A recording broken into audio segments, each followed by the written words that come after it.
चुनाव आयुक्त ज्ञानेश कुमार को जेल तो जाना ही पड़ेगा। आज नहीं तो कल जेल वो जरूर ही जाएंगे। ये बात सांसद पप्पू यादव ने कही और जो आधार जो सबूत उन्होंने दिए हैं, जिसे जान लेना बतौर जनता आपके लिए बेहद आवश्यक है। हालांकि वो सबूत आपको भी सोचने पर मजबूर कर देंगे। ज्ञानेश कुमार पर पप्पू यादव ने क्या कुछ टीका टिप्पणी करी है और उसके बाद सांसद चंद्रशेखर आजाद ने क्या कुछ कहा है, हम आपको सब कुछ आज इस वीडियो में बताएंगे। एसआईआर किस प्रकार से बीएलओ की जान लेने पर तुला हुआ है और अब तक तकरीबन 28 लोगों की जान ले भी चुका है, ये आंकड़ा भी हम आपके सामने रखेंगे। नमस्कार दोस्तों, आप देख रहे हैं हिंद समाचार और मैं हूं आपके साथ ज्योति यादव। तो शुरुआत करना चाहेंगे सांसद पप्पू यादव। ये तस्वीर आप देख सकते हैं।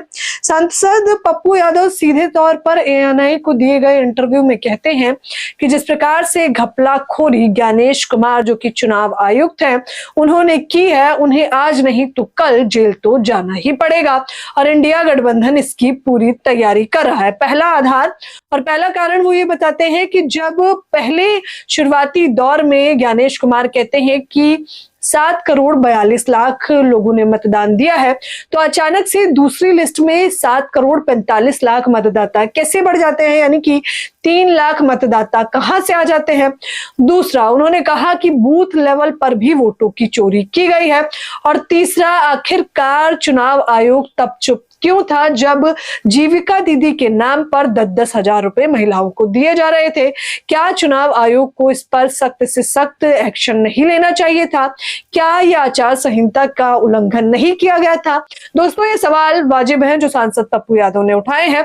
अब बात कर लेते हैं एसआईआर। यहाँ बिहार में एसआईआर शुरू हुआ था तो इसका जमकर बवाल हुआ था, लेकिन अब एसआईआर का बवाल केवल बिहार तक सीमित नहीं है, बल्कि पश्चिम बंगाल से लेकर जयपुर और जयपुर से लेकर असम तक पहुंच गया है।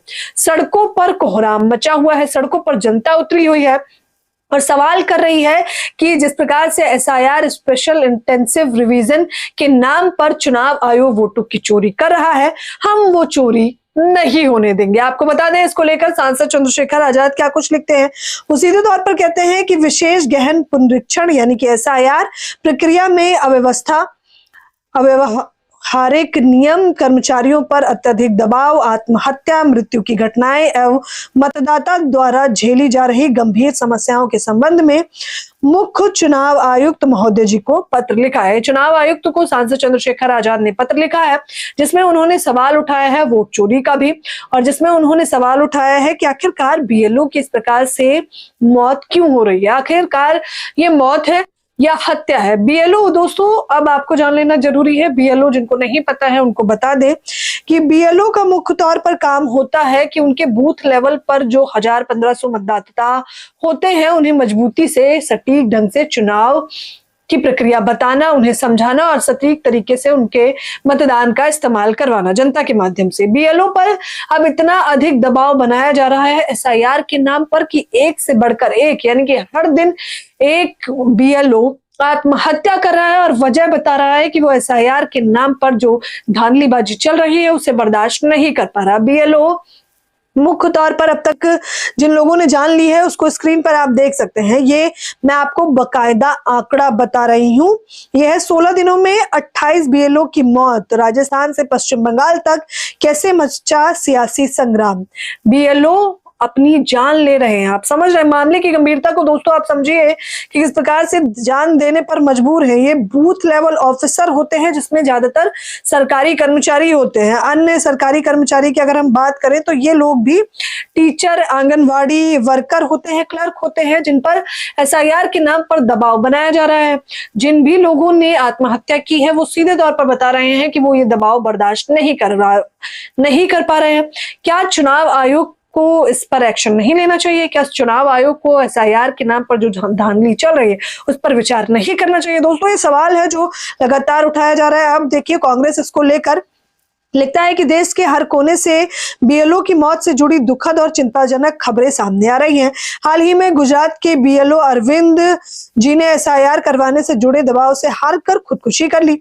वहीं गुजरात के बीएलओ रमेश भाई परमार जी, मध्य प्रदेश के भुवन सिंह चौहान जी, राजस्थान के एसआईआर सुपरवाइजर संतराम जी की मौत हो गई। ये सभी एसआईआर के कारण मानसिक तनाव से जूझ रहे थे। आगे लिखते हैं, कांग्रेस के नरेंद्र मोदी और चुनाव आयोग एसआईआर के जरिए वोट चोरी को अंजाम देना चाहते हैं, इसलिए इसमें जल्दबाजी की जा रही है, जिसकी कीमत लोग अपनी जान देकर चुका रहे हैं। वोट चोरी कराने के लिए ज्ञानेश कुमार लोगों की जान लेने से भी पीछे नहीं हट रहे। चुनाव आयोग के हाथ निर्दोषों के खून से रंगे हुए। ये शर्मनाक है दोस्तों। आप ये लिस्ट देखेंगे तो आप भौचक्का हो जाएंगे। मध्य प्रदेश से निकल कर आया है, फिर केरल से एक बीएलओ ने जान ले ली, फिर पश्चिम बंगाल, फिर गुजरात, फिर राजस्थान, फिर मध्य प्रदेश, तमिलनाडु, और एक से बढ़कर एक हर दिन ये खबर आ रही है कि बीएलओ एसआईआर के नाम पर चल रही धांधली को और एसआईआर के नाम पर चल रहे दबाव को बर्दाश्त नहीं कर पा रहा है और इस वजह से वो आत्महत्या करने पर मजबूर है। अब सोच विचार का वही विषय है कि क्या ये आत्महत्या है या चुनाव आयोग के दबाव की वजह से हत्या। आप लोग खुद बतौर जनता निर्धारित करिए। और पप्पू यादव ने जो कहा है कि ज्ञानेश कुमार को जेल तो जाना ही पड़ेगा, उस पर आपकी क्या राय है? आप हमें अपनी राय खुलकर कमेंट बॉक्स में जरूर दें। धन्यवाद।